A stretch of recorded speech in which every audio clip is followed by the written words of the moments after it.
Forget Peter, forget Paul. The real first leader was James, the brother of Jesus. Even Paul reported to him in Jerusalem. Josephus calls him righteous. He prayed so much in the temple his knees were like a camel's. At the Council of Jerusalem, James ruled, Gentiles are welcome, but the faith stays rooted in Israel. His letter says it, faith without works is dead. And when told to deny Jesus, he shouted instead, the Son of Man is at God's right hand. They threw him from the temple and stoned him. James the just, brother of Jesus, forgotten by history, the true foundation of the first believers. My name is the Prophet 33, and I bring you the word of God. The reason I wear a mask is because I'm persecuted in my country for my faith. This mask protects my life. Let's continue. When the world thinks of the great leaders of the early faith, two names dominate. Peter, the fiery disciple. Paul, the missionary to the nations. But in Jerusalem, the very heart of the movement, another man stood at the center. James, the brother of Jesus. Known to all as James the Just. Respected even by his enemies. A man who looked far more like a Jewish rabbi than a Christian bishop. So who was James? Why was he called the Just? And why has history nearly erased him? Paul writes in Galatians 1. Then after 3 years, I went up to Jerusalem to get acquainted with Cephas and stayed with him 15 days. I saw none of the other apostles, only James, the Lord's brother. This is no metaphor. James was literally family, raised in the same home as Yeshua. And after the resurrection, he rose to become the central leader in Jerusalem. While others scattered, James remained. He became the anchor of the faith in the holy city. Acts 21 describes Paul returning to Jerusalem after years of traveling. And who does he report to? Not Peter, not John. The brothers received us warmly. The next day, Paul and the rest of us went to see James, and all the elders were present. James was the recognized head of the community. Even Paul deferred to him. Outside the New Testament, other voices confirm this. The historian Josephus calls James a righteous man, beloved for his piety. Eusebius, the early church historian, says he was called Oblius, bulwark of the people, because he was seen as the protector of Jerusalem. Tradition says James prayed so much in the temple that his knees became like those of a camel, hardened and calloused from kneeling. This is not the portrait of a man who left Judaism. This is a man whose life was Torah, prayer, and devotion in the temple. Acts 15 tells of a crisis. Gentiles were coming to faith in Yeshua. Should they be required to become Jews? The apostles debated fiercely. Peter spoke. Paul and Barnabas gave testimony. But the decision belonged to James. He stood up and said, Simon has described to us how God first intervened to choose a people for his name from the Gentiles. The words of the prophets are in agreement with this, as it is written, After this I will return and rebuild David's fallen tent, that the rest of mankind may seek the Lord, even all the Gentiles who bear my name.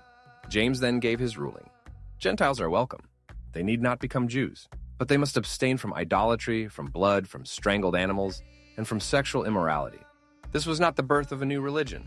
It was halakha, a ruling rooted in Torah and prophets, expanding Israel's covenant to the nations. I want to take a moment to thank everyone who has already become a channel member through YouTube memberships. Your support truly helps me continue creating this content and building a spiritually meaningful community. If you feel connected and would like to support the vision, you can join by clicking the link in the description. It's simple, secure, and handled directly by YouTube. Thank you for being part of this journey. Why was he called the Just? Because his life radiated righteousness. Eusebius describes him as deeply ascetic, avoiding luxury, devoted to fasting, spending long hours in prayer. He was known for charity, for strict devotion to Torah. His letter, the Epistle of James, is the most Jewish book in the New Testament. It reads like Proverbs or Syriac, not Greek philosophy. James 1, do not merely listen to the word and so deceive yourselves. Do what it says. Religion that God our Father accepts as pure and faultless is this: to look after orphans and widows in their distress, and to keep oneself from being polluted by the world. James 2, what good is it, my brothers, if someone claims to have faith but has no deeds? Can such faith save them? Suppose a brother or a sister is without clothes and daily food. If one of you says to them, go in peace, keep warm and well fed, but does nothing about their physical needs, what good is it? In the same way, faith by itself, if it is not accompanied by action, is dead. This is not abstract theology. This is Jewish wisdom lived out through faith in Messiah. But righteousness does not always protect from power. Josephus in Antiquities 2200 records, when Ananus, the high priest, convened the judges of the Sanhedrin, he brought before them the brother of Jesus, who was called Christ, whose name was James, and some others. And when he had formed an accusation against them as breakers of the law, He delivered them to be stoned. Eusebius adds another tradition, that James was taken to the pinnacle of the temple and told to renounce Yeshua. Instead, he proclaimed, Jesus is seated at the right hand of God in heaven and will come again on the clouds of heaven. Enraged, they pushed him from the height. When he did not die, they stoned him. And finally, a fuller's club, a heavy staff used by cloth workers, struck his head and killed him.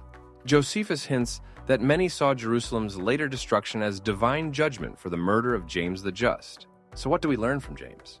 That the first leader of the faith was not a Christian bishop, but a Jewish Tzadik, a righteous man steeped in Torah, prayer, and the temple. That his teachings stressed justice, mercy, and obedience. That he opened the door to Gentiles, but never abandoned the Jewish roots of faith. His death reminds us how costly truth can be. And his life reminds us that the way of Messiah was never meant to be abstract belief alone. It was meant to be lived in holiness, justice, and faithfulness to God. James the Just, the forgotten brother, the true anchor of the first believers. If Peter was the voice and Paul the missionary, James was the foundation, the one who kept the community rooted in the God of Israel and the scriptures and the temple. And his story raises the question, if the first leader of the faith looked more like a rabbi than a Christian priest, what does that say about the roots of our faith today? This channel is about restoring Yeshua's true identity, not as the founder of a new religion, but as the Jewish Messiah who fulfilled the story of Israel. We explore how the Bible fits together, from Moses to the prophets to the New Covenant, through Jewish eyes. If you're a Messianic Jew, a Christian who loves Israel, or someone searching for biblical truth, you're in the right place. If you enjoyed this video, just wait until you see the next recommended one.